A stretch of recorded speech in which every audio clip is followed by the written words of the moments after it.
And the same thing went for Thomas Jefferson. So, gonna be honest with you guys, didn't know how cool good old Thomas Jefferson was, because obviously knew the history, knew the history of what I learned in school, right? But there was a different energy in his monument, okay? His mausoleum type of temple thing, because it's how it felt. It felt like some kind of a weird temple mausoleum thing. I don't know. I was like, okay, this is not what this is, but this is interesting. Like, it was just because of the marble and the architecture.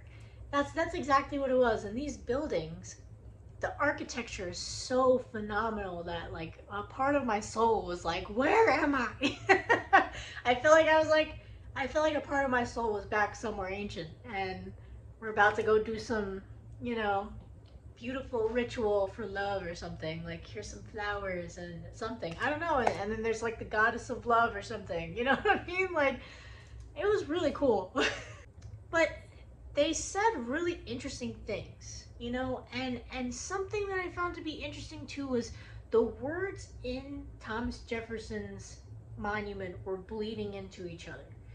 And there's so many things that he said during the time that he was here that are still being worked on today. That was so cool. That was so cool because millions of people are looking at these words every year. That's making movements post-mortem.